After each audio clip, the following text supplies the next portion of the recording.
Bonjour et bienvenue pour l'épisode 6 du cours sur la sexualité et comment vivre une sexualité responsable. Et on va voir quelques petites définitions dans la synthèse, définitions qu'on a déjà vues, mais ça sert toujours de pouvoir répéter un petit peu. La répétition, c'est la base de l'enseignement, les petits gars. Alors, l'endomètre, qu'est-ce que c'est? Eh bien, c'est la peau à l'intérieur de l'utérus, c'est là que va venir s'implanter le bébé lors de la nidification. Les menstruations, c'est le décollement de l'endomètre dont les réseaux s'écoulent par le vagin qui dure en moyenne 5 jours et demi. Bon là, c'est mis 6 jours, mais c'est une moyenne bien sûr. L'ovulation, c'est la production d'un ovule par un ovaire. Ça se produit à la moitié du cycle. La nidification, c'est lorsque l'ovule fécondé s'implante dans l'endomètre. Le follicule, c'est un ovule qui n'est pas encore mature et qui sont au repos dans l'ovaire. Ils vont être recrutés par la FSH. Le corps jaune, c'est la poche qui se trouvait là où se trouvait l'ovule avant l'ovulation et qui va se transformer pour produire de la progestérone après l'ovulation quand il devient le corps jaune. Alors l'ALH, c'est l'hormone lutéinisante, elle va transformer les cellules qui entouraient l'ovule en corps jaune, mais pas que, aussi à la moitié du cycle, elle va permettre l'ovulation.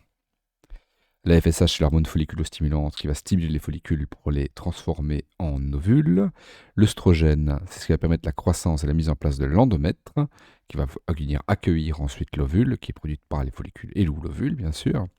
Et la progestérone, elle va maintenir l'endomètre jusqu'à ce que l'ovule s'implante ou que celui-ci meure. Et à ce moment-là, eh bien, l'endomètre va se transformer en cicatrice, et là, ce sera les menstruations. Ensuite, on va voir un peu le développement de l'embryon. Alors ça, c'est le développement d'un embryon à 4 semaines, 5 semaines, 6 semaines, 8 semaines, 3 mois et 5 mois. Et on voit que le nom n'est pas pareil en fonction de l'âge. Au tout début, celui-ci est appelé embryon, comme ici. Et au fur et à mesure du temps, il va commencer à développer de plus en plus d'organes jusqu'à ce qu'on arrive vers environ 8 semaines où il va commencer à s'appeler fœtus. Donc au tout début, il s'appelle embryon. Et après 8 semaines, on l'appelle fœtus. Et là, on va l'appeler fœtus jusqu'au moment où il va naître. Et là, on va l'appeler bébé, tout simplement. Donc comme vous le voyez ici, avant 2 mois, on l'appelle embryon, et après 2 mois, on l'appelle fœtus. Alors, le petit embryon, le petit fœtus, il va créer ce que l'on appelle un placenta, et le placenta va lui permettre de se connecter à maman pour être nourri. Alors, le placenta, qu'est-ce qu'il fait? Il sert un peu de filtre. On a d'un côté le sang du bébé qui arrive du cordon ombilical et qui va jusqu'au ventre du bébé et qui va permettre de nourrir son petit corps d'oxygène et de sucre et de protéines et tout ce qu'il a besoin pour grandir, qui vient de maman, de ce qu'elle a mangé. Et le sang de maman ne se mélange jamais au sang de bébé, regardez. Les deux sont bien séparés dans le placenta. Alors, le truc, c'est que, eh bien, quand vous allez manger, ça va passer dans le placenta et ça va aller vers bébé. Quand vous allez boire, ça va aussi passer vers bébé. Mais si vous prenez des produits qui sont mauvais pour la santé, comme par exemple de l'alcool, vous fumez une cigarette ou vous prenez de la drogue, malheureusement, cette drogue, ce produit chimique, tout ce qui est mauvais va aussi passer par le placenta et va arriver chez bébé. Et ça va causer des problèmes dans son développement, notamment dans le développement de son cerveau, par exemple, qui peut se développer mal. Et donc ça peut causer des retards ou des handicaps ou des choses néfastes pour le bébé. Donc petit conseil, quand vous êtes enceinte, on arrête de fumer, c'est une première chose. Si on consomme de la drogue, on arrête aussi, c'est une deuxième chose.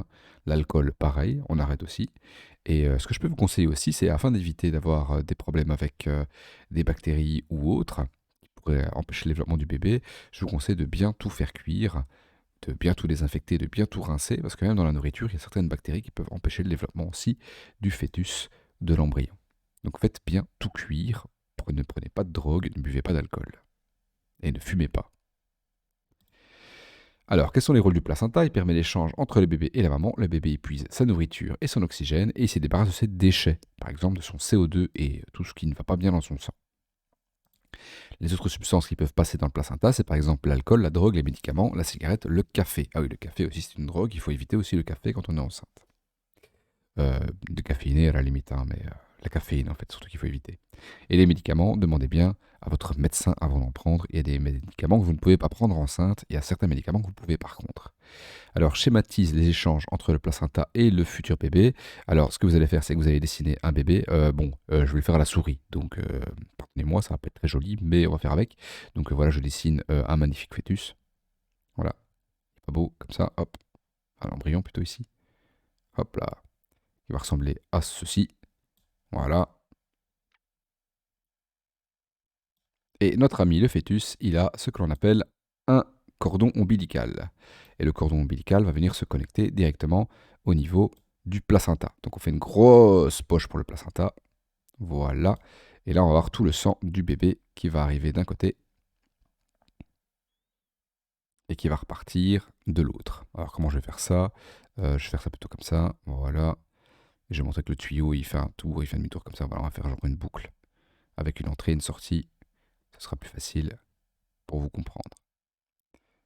Voilà. C'est pas très beau, bon bah désolé, je fais de mon mieux.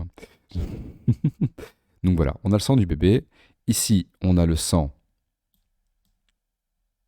sortant du bébé, et là on a le sang qui retourne vers le bébé. De l'autre côté, ici en bleu, je vais faire le sang de la mère. Alors le sang de la mère, on a une artère qui passe par ici. Je vais la refaire un peu mieux. Une artère qui passe par ici. Voilà, et le sang de la mère va passer dans ce sens-ci.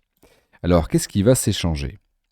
Premièrement, on va avoir du sucre, de la nourriture, des nutriments qui vont passer par ici.